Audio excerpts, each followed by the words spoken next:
Hi guys, hold on. Make sure that we're just going to fix my mic settings and then we'll get going here.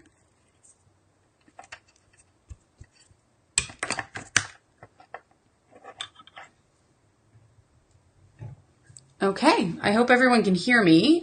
Welcome. And thank you so much for joining me today. Today we're going to be talking about a topic that I'm so excited to talk about. This is one of my big loves. Obviously, I love hormones, I love the gut, but I also love talking about detox. So I'm really, really excited to dive into that today. And you might have noticed that I called the word detox a dirty word. And there's actually a really good reason for that. I think the word detox is actually really widely overused.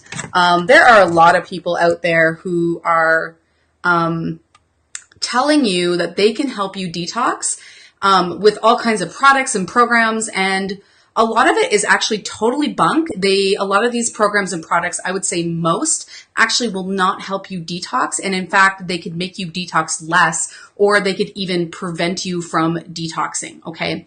So we're going to talk a little bit more about that. Sorry, I'm still fiddling with my microphone settings here, guys. I hit the record button a little prematurely there, but that's what happens. Okay, so let's just make sure. Okay, cool. Okay, back to it. Where was I? Okay, so the word detox. So I want to talk about this word because this is like the trendiest word these days. Like everyone is talking about detox, like detox this, detox this. I mean, there's so many products, there's so many programs, and everyone is claiming that they can help you detox. And the truth is, and I'm going to say pretty much probably almost 100% of those programs and or products actually are not going to help you detox and actually might prevent you from detoxing altogether. Okay, so let's talk about what detox actually is. So really what detox should be called is transformation or conjugation. But of course, those words aren't very sexy at all, not sexy at all. So probably no one is actually going to call detox that. But basically what happens is toxins come into the body in a form that our body can't just flush out. Typically, they're going to be fat soluble. Most toxins and chemicals are fat soluble. And in order for us to get them out through the colon, out through the skin in sweat, or out through the urine, we need to turn them into water-soluble compounds. So by a process of detoxification, and there are 4 different phases of detoxification, these chemicals and or toxins undergo this transformation where they turn into these kind of neutral water-soluble compounds, and then they get moved out of the body through a variety of elimination pathways like urine, sweat, tears, poop, all those things, even through exhaling because our lungs detox as well. And then they are neutralized, they leave the system, and then we don't store them, okay? So there's a lot of misconceptions about what organs of your body actually detox. A lot of people just think about their liver when they detox. And yes, the cells in the liver do detox, but so does your skin, so do the enterocytes of your stomach. So these are the cells that line the intestinal tract. These actually have tons of detox functions. So do your kidneys, so do your lungs, so does your colon, your skin. I think I mentioned that, but there's cells all over the body that actually perform detox functions. Okay, so the process of converting these chemicals from fat soluble compounds, which we cannot deal with and that are very toxic, into water soluble toxins that can actually be moved out of the body. So if you guys are joining me live, let me know you're here. If you have a question, throw it in the comments box. For those of you who are watching the replay, because I know most people will be watching the replay, if you have questions, put it in the comments box. I will either answer you in the comments, or I do a live Q&A every Thursday. So if you have any questions about this video and the information I'm talking about today, just let me know and I'll make sure to get to it on the live Q&A. Okay, so now I want to talk about, so now we know what detox actually is. It's conjugation or transformation, very unsexy word, so we can keep calling it detox. We know the organs and the cells of the body that are primarily responsible for detox. So let's talk about why we need to detox, okay? So we need to detox because our world is fucking toxic. There are so many chemicals in our environment. Currently, in the US alone, there are 84,000 chemicals in our environment. That's crazy. I'm not sure what it is in Canada, but it's probably similar.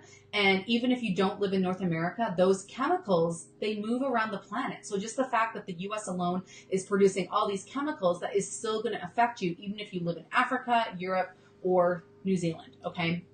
So these chemicals are being added into our environment. And if you just look around you, right, like we can see what our relationship is with chemicals, right? Like I'm looking at paint on my wall. That's probably made from a chemical. I'm looking at the carpet on my floor. I know that when that was first put in, that was probably off-gassing chemicals. I have 2 fake plants behind me made from plastic. Yeah, they're not real because I tend to kill plants. So I like fake plants in my office to make it look pretty with no responsibility. And then I think about, my shirt is actually organic cotton, but some of the clothes we wear are chemicals as well. So we have chemicals all around us. They come into us through the air that we breathe. A lot of chemicals are airborne, so we can inhale them. Some chemicals come in through our water, especially if you're drinking well water or city or municipal water, you are getting tons of toxins. And then obviously through the food that we eat, unless we're growing 100% of our own food, we're getting toxins into our body through the food that we eat as well. So we're pretty much getting exposed. It doesn't matter where you live. The research shows that everyone is getting exposed. Even when there's been research done on more isolated, like tribal communities, we are still finding chemicals and toxins in their blood, in their tissues, in their breast milk. And even in things like animals like polar bears that are living in the northern circle, they're living in the Arctic, they're way far away from any civilization, and we are finding all kinds of persistent organic chemicals in them as well as heavy metals. So we know that no matter where we live in this world, we need to think about detox, okay? And I want to talk a little bit, so this is going to get a bit sciencey, and I really should have a whiteboard because that would probably help things, but I just want to talk about the phases of detoxification. And there are 4, okay? There's 4 phases of detoxification. Typically, people are only going to tell you about phase 1 and phase 2, okay? But there's actually a phase 0. This was recently discovered, so if people aren't keeping current with their research, they're going to miss phase 0. And then there's also phase 3. So there are 4 phases of detoxification. And so think of it like this. So detoxification is performed by cells. So cells of the liver, cells of the skin, cells of your intestinal tract, enterocytes, stomach cells. Okay, they actually perform a massive amount of detoxification, but rarely are people actually talking about this. So these cells, they perform detoxification. And in order for something to be detoxified, it actually needs to enter the cell. So that is phase 0. Phase 0 is that toxin actually entering into the cell. Okay. And then inside the cell, there is phase 1 and phase 2. And I mentioned before, typically toxins and chemicals, they're going to be fat soluble. So it doesn't jive very well with our body because we are, water creatures. To leave a lot of the elimination pathways, things need to be water soluble. So these fat soluble toxins enter the cell through phase 0, okay, into the cell, and then they go through phase 1. And in phase 1, fat soluble toxins are turned into peroxides, okay? And peroxides are actually very reactive species. Some people will say that phase 1 actually takes that toxin and makes it more toxic. That's a bit too general because that original toxin could have been really, really fucking toxic. But in the peroxides are still very toxic. They're very reactive. They're oxidants, so they can cause a lot of damage. So we need to have a healthy phase 2, which takes that super reactive peroxide and actually turns it into a water-soluble compound, something that can actually leave the body. And then exiting the cell is the phase 3. So this is how that water-soluble toxin can actually leave the cell and go down the paths of elimination. So through sweating, through the tears, through the poop, through the pee. Okay, some of the ways, or through the lungs. Okay, so those are the 3 phases of detoxification. And in order for these to work, we need to make sure we're stimulating all 3 pathways, okay? And what's really interesting is a lot of detox products actually have things in their ingredients, in their makeup, that actually block some of these phases of detoxification. So these things are going to surprise you. So phase 0, so this is when the fat-soluble toxin enters the cell, can actually be blocked by broccoli, cauliflower, and curcumin, okay? So I challenge you, if you have a detox product or a detox shake, or you're on a program, are you taking curcumin? Is curcumin in the ingredients? Because high doses of curcumin actually block phase 0. Okay, so it will prevent that toxin from even entering the cell and getting into the detox process, okay? Curcumin is in a ton of detox processes. And I'm not telling you that curcumin is bad. Curcumin can be really helpful, but if for the purposes of detox, if you're trying to detox, then curcumin is probably not the thing you actually want to be taking. Okay. Okay. So let's talk about phase 1. So phase 2. So the second phase of liver detoxification or detoxification in general, not just the liver, can be blocked by grapefruit or grapefruit seed extract. So another thing I see in a lot of detox products is grapefruit. That will actually block phase 2. And then phase 3, this is really interesting. What can block phase 3? Well, large doses of berberine, curcumin, again, green tea, and milk thistle. Okay, milk thistle, right? Milk thistle is the herb that is in almost every detox formula. People are constantly talking about how milk thistle helps you detox, but in high doses, milk thistle actually blocks the third phase of detoxification. And this is a big deal because that means that that toxin cannot get out of the cell. So it ends up getting left in the cell. So it can actually get stored in the fat membrane of the cell because your body's actually not able to move it out. So if you're taking a detox product that has milk thistle in it, you're not detoxing. You're actually preventing yourself from detoxing. Milk thistle can be really helpful for the liver. It can support regeneration of the liver cells, which is great. And maybe we want to take it sometimes to do that. But if you want to detox, don't take high levels of milk thistle. So this is going to pretty much take out almost every single detox product that you've ever seen, because I've literally almost never seen a detox product without milk thistle. And milk thistle blocks the third phase of detoxification. So this is pretty interesting. Okay. So I get a lot of people asking me questions about shakes, things like isogenics or Vega or stuff like that, and if that's going to help them detox. And yes, there are amino acids in those products which can help you detox, but if you're taking milk thistle, that is not going to help you detox. So pretty interesting stuff. Okay. So I want to talk about what you actually need to detox. Okay.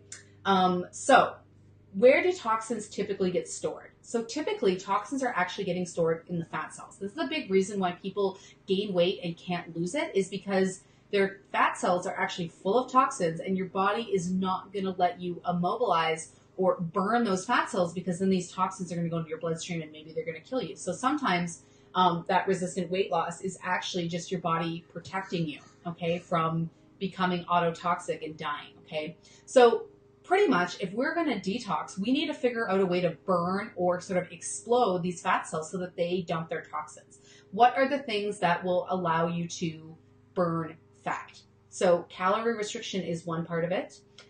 Exercise is another. And sometimes you can use higher doses of niacin or vitamin B3, which will cause that sort of, I think it's called liposis or lipogenesis. I'm gapping on the name of what it's actually called, but that basically, that breakdown or that kind of bursting of fat cells that allows those toxins to leak out.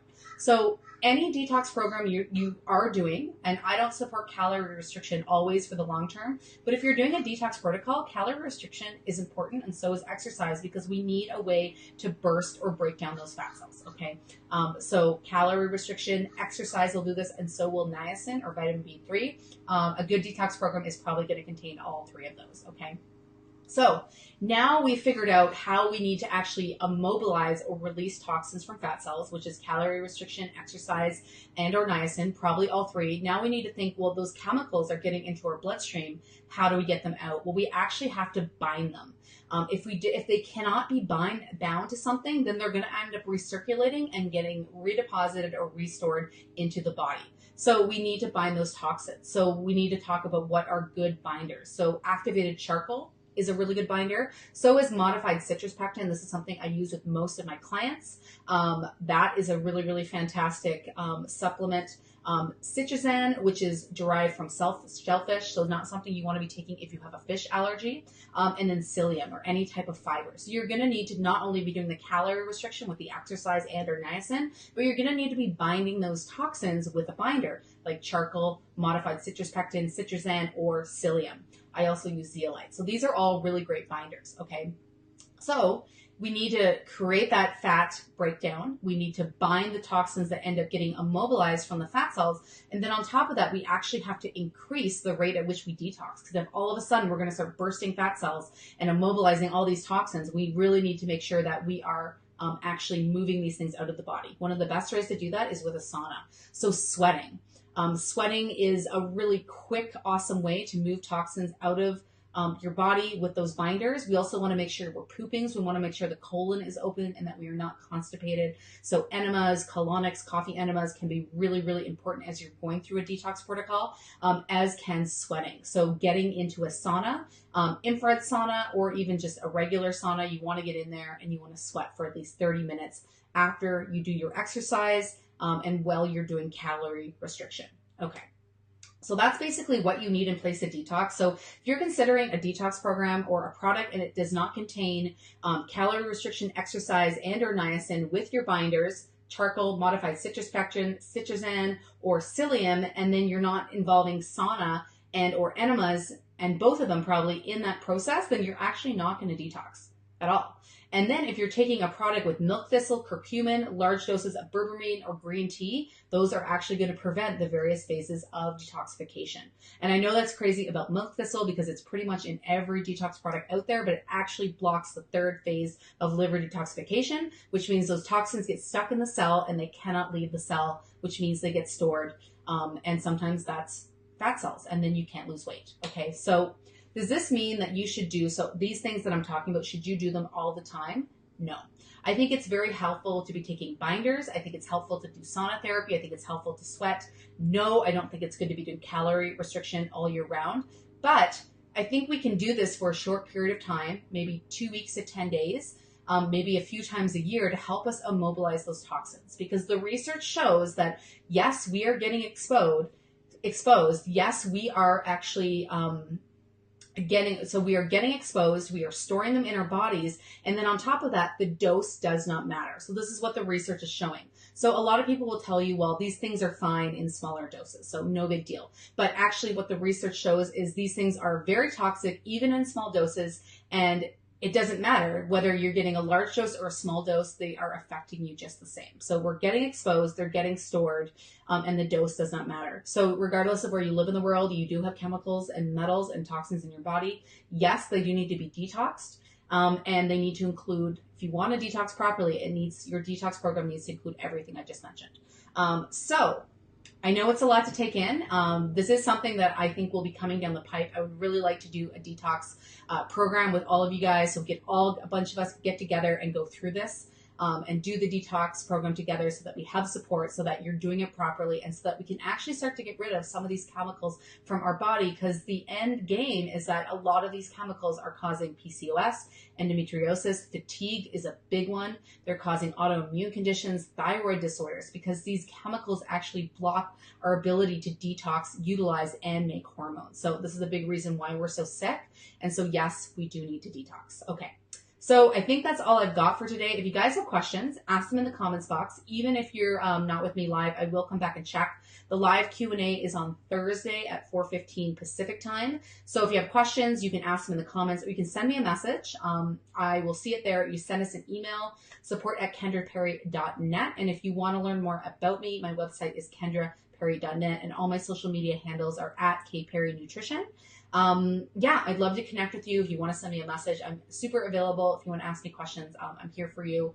Let's chat, and I hope you found this video helpful. Okay, I will talk to you soon. Have a great week. I hope you get through Monday. You can do it. You're almost there. Okay, bye everyone.